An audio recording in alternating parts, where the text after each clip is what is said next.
Renungan Harian Selasa 14 Desember 2021. Judul Cukupkanlah dengan gajimu. Lukas 3 ayat 10-14. Salam sejahtera. Semoga kita makin mampu melakukan kebaikan kehendak Tuhan menjelang kedatangan Tuhan Yesus. Melakukan kebaikan kehendak Tuhan dengan tidak merampas, tidak memeras, dan merasa cukup dengan gaji yang diperoleh, seperti ungkapan dalam Lukas 3 ayat 14. Dan prajurit-prajurit bertanya juga kepadanya, "Dan kami, apakah yang harus kami perbuat?" Jawab Yohanes kepada mereka, "Jangan merampas dan jangan memeras, dan cukupkanlah dirimu dengan gajimu." Mempersiapkan orang menanti kedatangan Yesus dengan cara mengingatkan orang agar orang tidak merasa kurang dengan gaji atau pendapatan yang diperoleh. Orang yang merasa diri kurang akan mencari terus kekurangan tersebut, bahkan dengan cara yang bertentangan dengan kehendak Tuhan, seperti merampas, memeras, menagih lebih banyak dari yang ditentukan. Makin dekat kedatangan Tuhan Yesus, makin dekat akhir zaman, mestinya makin berkurang korupsi, makin berkurang pemerasan, perampasan, dan kelebihan tagih. Orang yang masih melakukan apa yang jahat menurut Tuhan akan dipisahkan dari orang yang bertobat. Apakah makin berkurang korupsi, berkurang pemerasan, perampasan, kelebihan tagih di Indonesia pada masa kini? Apakah perilaku anti korupsi makin meningkat? Masih saja kasus korupsi besar terjadi di Indonesia, dan kasus korupsi di daerah dan desa-desa beberapa kali juga terjadi. Perilaku anti korupsi juga meningkat dan semangat pemberantasan korupsi terus ditingkatkan. Aparat penegak hukum terus memaksimalkan upaya penegakan hukum bagi koruptor.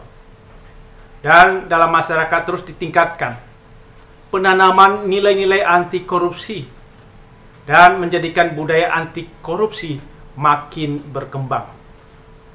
Sikap anti korupsi dimulai dari sikap menyesali dosa. Dari dosa memeras, merampas, menagih lebih dari yang ditentukan. Kemudian menerima pengampunan dari Tuhan Yesus. Dan diperbaharui Roh Kudus untuk mengikuti kehendak Tuhan. Dosa memeras seperti praktik membuat sertifikat dalam urusan dagang, tanah, kependudukan, dalam peraturannya tidak dibayar. Tapi ada saja oknum berusaha memperlambat pengeluaran sertifikat atau izin agar masyarakat atau orang yang membutuhkan memberikan uang. Setelah diberi uang, barulah sertifikat atau izin dikeluarkan. Kita berharap budaya anti korupsi makin disadari oleh semua orang yang bekerja di tengah masyarakat. Bangsa Indonesia yang religius tidak hanya tampak suci dalam ibadah lahiriah, tapi suci dalam ibadah yang sejati, yaitu ibadah dengan mempersembahkan hidup yang sudah mengalami pembaharuan budi. Apakah dengan hukuman mati orang akan takut korupsi dan bertobat?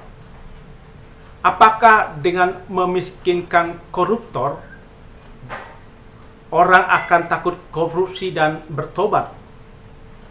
Ternyata ada yang berpendapat hukuman mati tidak efektif untuk membuat efek jera. Malah ada yang berpendapat dengan memiskinkan koruptor akan memberikan efek jera. Mengapa orang memeras, merampas, menagih lebih dari ketentuan? Karena orang takut miskin, sehingga berusaha dengan cara apapun agar tidak miskin. Orang takut memulai hidup dari nol karena malu dilihat teman-teman. Orang takut pensiun karena harta makin sedikit, malu dilihat orang lain. Melalui Lukas pasal 3 ayat 10-14 dijelaskan bahwa hidup secukupnya dari gaji membuat orang merasa tidak kekurangan dan selalu bersyukur atas gaji atau pendapatan yang diperoleh. Tidak merasa malu dengan gaji atau pendapatan yang ada. Tidak malu kalau pensiun ketika pendapatan berkurang. Orang yang merasa cukup dengan gaji atau pendapatan yang ada adalah orang yang sudah selesai dengan dirinya sendiri. Orang yang sudah selesai dengan dirinya sendiri lebih memikirkan keadilan, kebaikan bagi sesama. Bagi masyarakat daripada kepentingan diri sendiri. Orang ini mengabdikan dirinya untuk Tuhan dan sesama, untuk menolong sesama yang sangat membutuhkan. Kebahagiaan bagi orang yang merasa cukup adalah ketika dia mempunyai pakaian, makanan, dan lainnya, ada yang diberikan kepada orang yang sangat membutuhkan. Pada saat bencana erupsi Gunung Semeru atau bencana lainnya, banyak orang membutuhkan pertolongan. Orang yang merasa cukup akan memberikan pertolongan kepada para korban. Orang yang menerima pertolongan akan berbahagia. Orang yang memberi pertolongan akan lebih berbahagia karena membantu orang berbahagia. Orang yang merasa cukup adalah orang yang berbahagia dengan anugerah Tuhan yang menebus dosa dan hidupnya diperbaharui, sehingga makin mengasihi Tuhan dan makin mengasihi sesama. Orang yang diampuni dosanya, maka dia bukan lagi keturunan ular beludak, bukan orang yang terikat pada iblis atau dosa. Orang bisa merasa cukup bukan karena kekuatan diri, tapi karena anugerah Tuhan.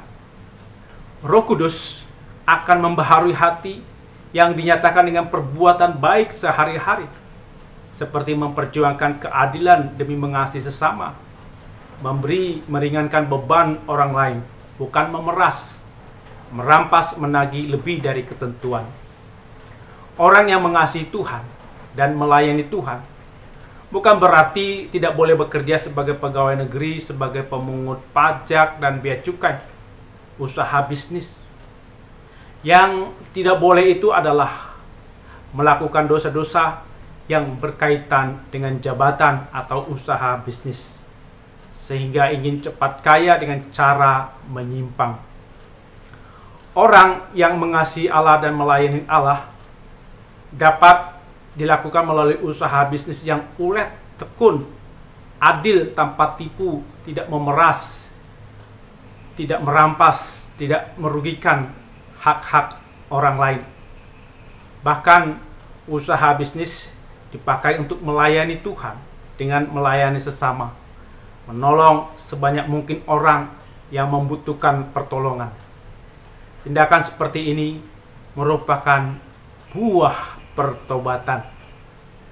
Kalau pekerjaan atau usaha bisnis dipakai untuk mengasihi diri sendiri, melayani diri sendiri untuk kebanggaan diri sendiri, orang ini tidak menghasilkan buah pertobatan, maka akan ditebang Tuhan dan dibuang ke dalam api neraka pada saat Yesus datang kembali. Orang yang menjadi hamba uang tidak akan pernah merasa cukup, terus kurang, tidak mau bersyukur pada Tuhan. Ibrani 13 ayat 5. Kita terus berdoa agar mampu hidup secukupnya seperti diajarkan dalam doa Bapa kami, sehingga kita terus berbahagia. Marilah kita bersyukur atas segala rahmat Tuhan, atas kecukupan kasih Tuhan. Kita bersyukur atas pekerjaan dan kasih sayang dari saudara dan teman, seperti ungkapan NKB 133 ayat 1. Syukur padamu ya Allah atas segala rahmat-Mu. Syukur atas kecukupan dari kasih-Mu penuh. Syukur atas pekerjaan walau tubuh pun lemah. Syukur atas kasih sayang dari sanak dan teman. Amin. Mari kita berdoa. Ya Tuhan, mampukan kami untuk hidup secukupnya sesuai gaji atau pendapatan kami. Mampukan kami untuk bersyukur atas kasih Tuhan, atas pekerjaan, atas kasih sayang dari saudara dan teman, sehingga kami terus berbahagia dalam hidup ini. Mampukan kami menghasilkan buah pertobatan melalui pelayanan kami kepada orang yang sangat membutuhkan pertolongan. Dalam Yesus kami berdoa. Amin.